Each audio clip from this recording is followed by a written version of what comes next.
Good morning. Can you hear me? How's my volume?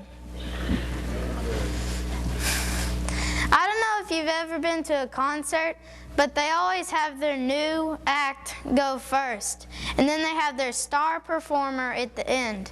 But let me tell you something. That's not what we're doing this morning.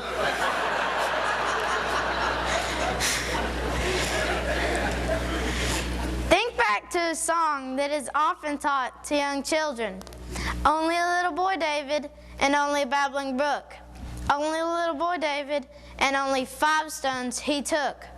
While there seems to be no harm done by this song, scriptures depict David in an older light, likely in his early adult years, around 20 to 25 years of age. One may arrive at this approximate age by looking at secular history coupled with biblical chronology. Scholars suggest, but obviously cannot be sure, that David died around 1015 BC at 70 years of age. The Bible states that David reigned for 40 years, 33 over the nation of Israel and 7.5 over Judah. If David died around 1015 BC at 70 years of age, then he would have been about 30 years old when he began his reign in Judah. Prior to the time that he was fleeing for his life from Saul, one may estimate this time of period would have lasted approximately 10 years.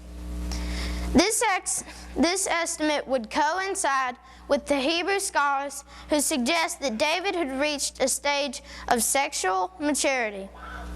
Consider for a moment the following evidence from 1 Samuel 17, verse 26.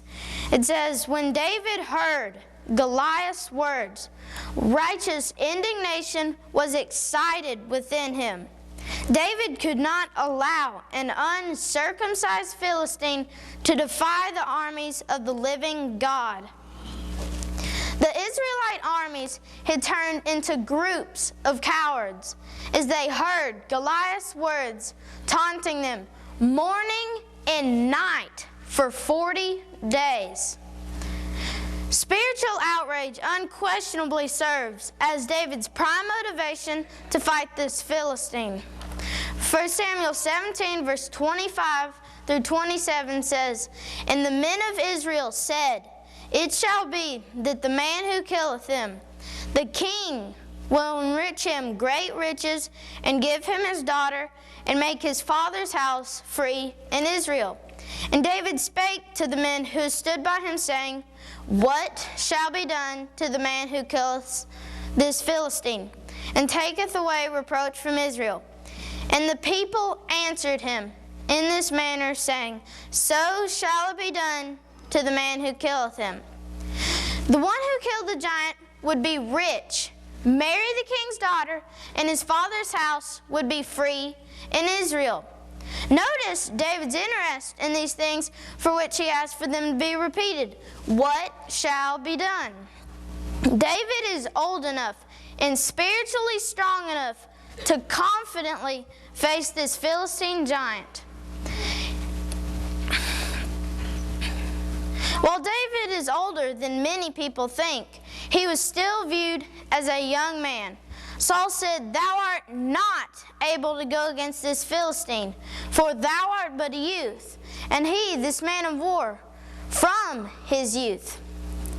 David was young, courageous, and extraordinarily brave, and Saul hesitated to send him to the battlefield as high as the stakes were. The king heard that David was willing to be Israel's champion. The king sent for him, questioning him because of his youth. David refers to the time when a lion and a bear took one of the sheep for which he was responsible for. David caught him by his beard, smote, and slew him. David was confident that God would deliver him from the hands of this Philistine, just as he did from the paws of the lion and the bear. Notice that David did not try to hide the fact that he was a shepherd. Instead of finding shame in his lowly occupation, he uses his previous experiences, which help him learn to face the future. How many people today would do well learning from their past, whether they were good or bad? Paul seemed to believe in the learning from the past. Romans 15 verse 4 says, "For whatsoever things were written aforetime were written for our learning, that we, through patience and comfort of the Scriptures, might have hope." Whatever one may do in life, he or she can better learn from it. Whether they were bad moments or good moments, you can learn from them. The hand of God is evident throughout this entire story. If nothing else, this writer believes in the power of providence that guided David through his previous experiences. Instead of accepting the armor of Saul himself, David chose the best way which he knew how to fight, with a sling and stones. He had mastered the art of fighting with a sling. Adam Clarke noted, "We are assured by ancient writers that scarcely anything could resist the force of the sling."